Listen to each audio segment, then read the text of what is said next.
Imagine you are going to buy your best or your top bike like Royal Enfield. You entered in the showroom and you had given an opportunity to do a test ride. You did a test ride and then you came back to counter and you started giving a cash to the showroom owner, and suddenly showroom owner stopped you taking the cash and denied that he cannot sell this Royal Enfield bullet. You will be so depressed that despite of having cash, you know the driving, you are not getting an opportunity to buy your dream bike, right? That's how you will get disappointed if you are not able to crack the interview for your dream job. For any job search, interview is the crucial part, and it is one of the main bridge that can connect to your dream job. Imagine first. And now when you are disappointed and you ask the showroom owner that why you cannot buy this bullet, and the showroom answer says he did not like the way you did the test drive or your attitude towards buying that bullet. That exactly happens when you are not able to qualify a job interview because of your interview practices, the way you appear in the interview process. Now, in today's video, we will talk about the best practices of giving an interview to ace any kind of interview, and especially when you are interviewing for your. So let's begin. The first part: imagine you have a 500 crores and you are directing a movie like Bahubali, where VFX, actors, songs, scene, views, everything is great, but unfortunately, your movie trailer was poor or was average. Now, what will happen? The people would not go to see your video to watch your movie because your trailer was not able to impress them, and entire 500 crore will go like that. The same happens when your first 2 minutes of introductions, or you can say tell me about yourself, is not going right. It is important that you do your first 2 minutes of answering very well. So what are the best answers of giving introductions or answering tell me about it? So tell me about yourself should include your best practices, your achievement, your skills, your journey, and what kind of problems you can sell to your next company. Imagine you have to give an answer like, okay, tell me about yourself, and now you started talking about, okay, I am a this,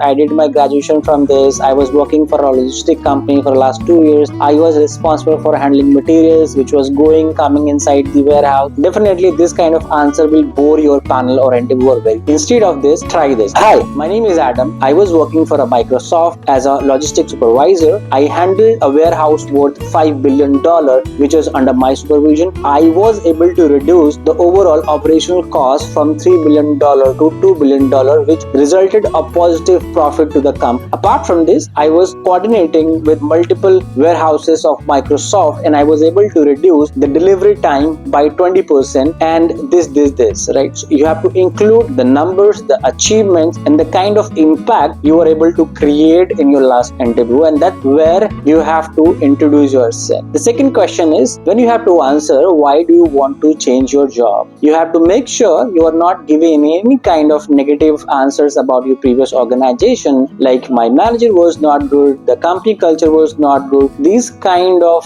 answers can give a doubt to the next company that you fail to handle challenges and you are a kind of person who would like to run away if things are not good. Instead of giving any kind of negative answers about your previous companies, include some kind of aspirational reasons for change. For example, instead of say this, I have been working for the same company for the last almost 3 years and I have been doing kind of similar project which brought my skills to a narrow specific area, and I'm not able to learn a lot of new things from here. I have not been facing any kind of challenges in my current company, and I feel if I remain in the same company, the kind of project I see will not give me any opportunity to learn projects or learn. Now this answer will give a kind of impression to the next company that you are hungry for new learning, you are hungry for taking the new challenges, and you are able to take a risk. Now the third part is using any kind of interview answer framework. Yes, you might have heard it. There are multiple answering frameworks available for an interview.